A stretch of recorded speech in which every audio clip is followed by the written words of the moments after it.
ഒരു ബാർബറിന്റെ അടുത്തേക്ക് ഒരാൾ മുടി വെട്ടാൻ വന്നപ്പോ ബാർബർ അയാളോട് ചോദിച്ചത്രേ, ദൈവം ഉണ്ടോ? അപ്പൊ ഈ മുടി വെട്ടാൻ വന്ന ആൾ പറഞ്ഞു, ദൈവം ഉണ്ടല്ലോ. അപ്പൊ ഇയാൾ തമ്മിൽ ആർഗ്യുമെന്റ് ആയി. ഇയാൾ പറഞ്ഞു, ദൈവം ഇല്ല.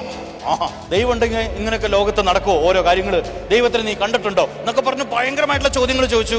അവസാനം ബാർബർ ജയിച്ചു. ബാർബർ പറഞ്ഞു, ദൈവം ഇല്ലടോ എന്നൊക്കെ പറഞ്ഞ് ഇയാൾ ഇറങ്ങിപ്പോയി. കുറച്ച് കഴിഞ്ഞപ്പോ ഈ കസ്റ്റമർ തിരിച്ചു കയറി വന്നിട്ട് ബാർബറോട് ചോദിച്ചു, ഈ നാട്ടില് നല്ല ബാർബർമാരൊന്നും ഇല്ലേ? അപ്പൊ ബാർബർ പറഞ്ഞു, ഉണ്ടല്ലോ, ഞാനൊന്നാണ്. പിന്നെ ഈ വരിയിൽ തന്നെ 3 ബാർബർ ഷോപ്പ് വേറെ ഉണ്ട്. അപ്പൊ ഇയാൾ എടുത്ത വഴിക്ക് പറഞ്ഞു, എന്നിട്ട് എന്റെ ഇവിടെയുള്ള ആൾക്കാരൊന്നും മുടിയൊന്നും മര്യാദയ്ക്ക് വെട്ടിയിട്ടില്ലല്ലോ, ഷേവ് ഒന്നും കറക്റ്റായിട്ട് ചെയ്തിട്ടില്ലല്ലോ, ഇതേ തലമുടിയൊക്കെ നരച്ചും അല്ലെങ്കിൽ ഭയങ്കരമായിട്ട് മുടിയൊക്കെ നീട്ടി വളർത്തിയിട്ടും താടി നീട്ടി വളർത്തിയിട്ടും കുറെ ആൾക്കാർ നടക്കണു.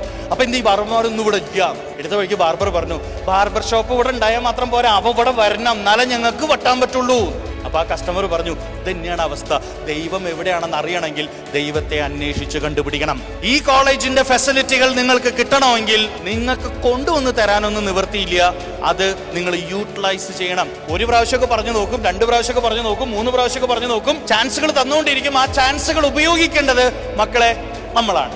5 നിലയിലുള്ള ലൈബ്രറി, പുസ്തകം അങ്ങോട്ട് വരില്ല, നമ്മൾ അങ്ങോട്ട് പോണം. ചോദിക്ക് ഇടയ്ക്ക് പാരന്റ്സെ, ആ ലൈബ്രറിയിലേക്ക് അങ്ങാനും നീ പോയാ? അപ്പൊ പിള്ളേര് പറയും, ഞാൻ ആ ഭാഗത്ത് കിടന്നിട്ടില്ല, ഞാൻ അങ്ങനെ ഒരു പ്രശ്നം ഉണ്ടാക്കിയിട്ടില്ല കേട്ടോ എന്ന് പറയും. അല്ലേ? ആ പുസ്തകങ്ങൾ നിങ്ങൾക്ക് വായിക്കാനുള്ളതാണ്.